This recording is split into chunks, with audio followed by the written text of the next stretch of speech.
दोस्तों नमस्कार। आपका साहित्य रस यूट्यूब चैनल पर तथा फेसबुक हनुमान प्रसाद जांगीड़ पेज पर हार्दिक स्वागत है। आशा करता हूं कि आप सभी अच्छे होंगे, स्वस्थ होंगे, मस्त होंगे, खुश होंगे। आज मैं आपको एक मोटिवेशनल स्पीच सुनाता हूं जो आपके लिए बहुत ज़्यादा इंस्पिरेशनल होगा, मोटिवेशनल होगा। ध्यान से सुनना, बीच में स्किप मत करना। देखिए, सबसे पहले तो हमें हमारी संगत सुधारनी होगी। हमें अच्छे लोगों के साथ रहना होगा। किसी ने क्या खूब कहा है कि यदि आप दुनिया के 9 रईसों के साथ में सिर्फ 12 महीने रह लो, दुनिया के 10वें रईस आप होंगे। और दुनिया के 9 निकम्मों के साथ में सिर्फ आप 2 महीने रह लो, दुनिया के 10वें निकम्मे आप होंगे। अर्थात रईस हर किसी को अपने पास फटकने नहीं देता साहब। वो अपना जो सबॉर्डिनेट होता है उसकी बहुत ज़्यादा धैर्य की परीक्षा लेता है, ईमानदारी की परीक्षा लेता है, समर्पण की परीक्षा लेता है, काम के प्रति श्रद्धा निष्ठा की परीक्षा लेता है। और जब आप उसकी रईस की कसौटी पे सही उतरते हो तभी वो अपने पास रखेगा, अन्यथा नहीं रखेगा साहब। तो आप रईसों के साथ में, एक रईस के साथ में सिर्फ 12 महीने रह लो तो दुनिया के 10वें रईस आप होंगे। वो दुनिया के 9 निकम्मों के साथ में सिर्फ 2 महीने रह लो, दुनिया के 10वें निकम्मे आप होंगे साहब। देखिए, साइंटिफिक लॉजिक है कि there are 2 things making and spoiling a man. First is heredity and second is environment. अर्थात 2 चीज़ें इंसान को बनाती है और बिगाड़ती है। एक तो है अनुवांशिकता, दूसरा है वातावरण। यदि मान लीजिए किसी लड़के का किसी अच्छे संस्कारित परिवार में जन्म हुआ है और जन्म होने के बाद में उस बच्चे को अच्छा वातावरण मिल गया तो वो बच्चा अपने आप सुधर जाएगा। और मान लीजिए दूसरी तरफ किसी बच्चे का गैर संस्कारित परिवार में जन्म हुआ है और उसे वातावरण गलत मिल गया तो वो बच्चा कभी नहीं सुधर सकता, फिर तो भगवान ही मालिक है।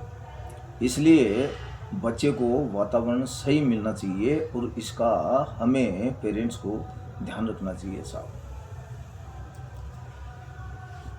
तो संगत को सबसे पहले हमें सुधारना होगा साहब। तुलसीदास जी ने बहुत ही शानदार सोपाई इसके बारे में कही है, रिलेवेंट है, प्रासंगिक है, आपको बता देता हूँ कि गगन चढ़ई पवन प्रसंगा, कीचही मिलई नीच जल संगा, साधु असाधु सुख सारी, सुमरही राम देही गनी गोरी। गलत लोगों के साथ में बैठकर आप अपने सपनों को कभी भी सही साबित नहीं कर सकते, सार्थक नहीं कर सकते, कभी सफल नहीं हो सकते। आप सफल कब हो सकते हो? जब आप सही लोगों के साथ बैठोगे साहब। तो गगन चढ़ई पवन प्रसंगा, कीचई मिलई नीच जल संगा, साधु असाधु सुख सारी, सुमरही राम देही गनी गोरी। धूम कुसंगति कारिक होई, लिखई पुराण मंजू मसी सोई, सोई जल अनिल संगाता, होई जलद जल जीवन दाता। कहने का मतलब यह है, तात्पर्य यह है कि जिस प्रकार से हवा है वो रज है, मिट्टी है, वो हवा का प्रसंग पाकर के, संग पाकर के वो साहब आकाश में उड़ जाती है, लोगों के सिर चढ़कर बैठती है साहब। और दूसरी तरफ वो ही मिट्टी है, रज है, वो नीच जल अर्थात नीचे की ओर बहने वाले जल की संगति पाकर के साहब कीचड़ बन जाती है, गंदी बन जाती है साहब। लोगों के पांव गंदे कर देती है, खुद गंदी हो जाती है, बदबू फैलाती है साहब। संगति का इतना बड़ा असर पड़ता है। इसी प्रकार से साधुओं के संग रह करके तोता मैना भी राम राम सुमरन करते हैं साहब, और असाधुओं के संग रह करके तोता मैना भी गिन गिन कर गालियां देते हैं। कुसंग पाकर के धुआं काली कहलाता है और दूसरी तरफ वही धुआं सुसंगति पाकर के सुंदर स्याही होकर पुराण आदि धार्मिक ग्रंथों के लिखने के काम आता है। संगति का इतना बड़ा असर होता है साहब। किसी ने क्या खूब कहा है कि नजर को सुधारिए, नजारे बदल जाएंगे।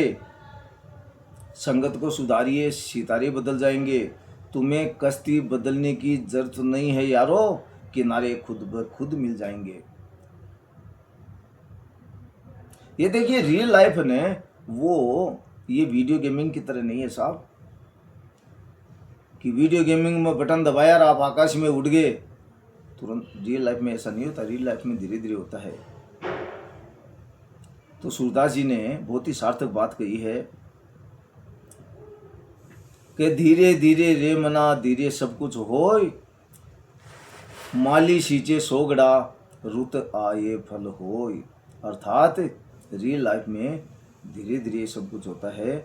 जिंदगी में विकास का जो ग्राफ है वो धीरे धीरे मैंने से ईमानदारी से ऊंचा उठता है। एकदम से आप सैचुरेशन पॉइंट पर नहीं पहुंच सकते।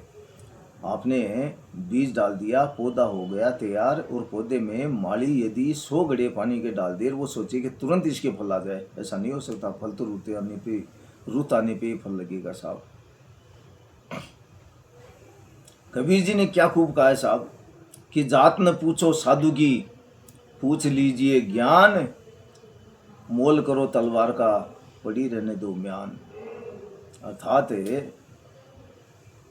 हमें अच्छे लोगों की संगति करनी चाहिए, क्योंकि अगर हम बुरे लोगों की संगति करेंगे जिनका कोई मकसद नहीं है, कोई गोल नहीं है, जो सिर्फ दूसरों की आलोचनाएं करते हैं, कंप्लेन करते हैं, दिन भर फंप देते रहते हैं, फालतू बातें करते हैं, दकियानुसी बातें करते हैं, उनकी संगति पा करके आपकी हालत है वो उसी प्रकार की होगी जिस प्रकार से मिट्टी है वो नीचे बहने वाला जल का संग पा करके कीचड़ बन जाती है। उसी प्रकार से ये लोग आपको कीचड़ की ओर धकेल देंगे। आपका विकास है, आपकी तरक्की है, आपकी उन्नति है, सफलता है, सब कुछ बाधित हो जाएगी। वो दूसरी तरफ यदि आप उन लोगों के साथ उठते बैठते हो, या आपका उन लोगों के साथ सर्किल है जिनका जीवन के प्रति कोई लक्ष्य है, वो काम की बातें करते हैं, फिजूल बातें नहीं करते हैं, कठोर परिश्रम करते हैं, यदि आप उन लोगों की संगति करते हो तो आपको आप की स्थिति है, हालत है, वो उसी रज के समान होगी जो पवन का प्रसंग पा करके आकाश में उड़ जाती है। अर्थात वो आपको तरक्की के मार्ग की ओर अग्रसर कर देंगे और आप बहुत थोड़ी मेहनत से ही सफलता को प्राप्त कर लोगे। इसमें कोई संशय नहीं है साहब। यह हमारे शास्त्रीय प्रमाण है। शास्त्रीय प्रमाण कभी झूठा नहीं हो सकता साहब। हमारे दिव्य महापुरुषों ने बड़ा ही कठोर तप करके, मेहनत करके, ईश्वरीय कृपा से हमारे धर्म ग्रंथों को लिखा है। इसलिए हमें कठोर परिश्रम करना चाहिए। सफलता का कोई शॉर्टकट नहीं है साहब। The hard working is the key to success. There is no any shortcut to achieve the success. सफलता प्राप्त करने का कोई भी शॉर्टकट नहीं है। जिन लोगों ने सफलता प्राप्त करने के लिए कठोर परिश्रम का मार्ग न अपनाकर सिर्फ शॉर्टकट अपनाया है, वो गलत धंधे पे चले गए, गलत रास्ते पे चले गए, जिनका अंजाम परिणाम उनको भुगतना पड़ा है। इसलिए मेरा आप सभी से निवेदन है कि हम सभी को कठोर परिश्रम करना चाहिए, वो भी ईमानदारी पूर्वक करना चाहिए। यदि आपको ये वीडियो पसंद आए तो इसे ज़्यादा से ज़्यादा लाइक करें, शेयर करें, कमेंट करें और फेसबुक पेज पर ज़्यादा से ज़्यादा फॉलो करें। और अंत में मैं आप सभी को हमारे स्वतंत्रता दिवस के स्वतंत्रता दिवस की हार्दिक शुभकामनाएं देते हुए आप सभी से पुनः एक बार और आग्रह करता हूं कि हम सभी सत्कर्म करते हुए, मालिक का नाम लेते हुए, अपने परिवार, समाज और राष्ट्र के प्रति अपने कर्तव्य दायित्वों का भलीभांति निर्वहन करते हुए, अपने पेशेवर कर्तव्य दायित्वों का भी पूर्ण समर्पण, निष्ठा, ईमानदारी, तन्मयता, एकाग्रता, दत्त चित्तता के साथ में निर्वहन करते हुए शांति का जीवन जीते हुए तरक्की के उच्चतम आयामों को प्राप्त करें। इसी आशा और विश्वास के साथ में जय हिंद, जय भारत, जय कानून, जय संविधान, जय साहित्य। नमस्कार, धन्यवाद।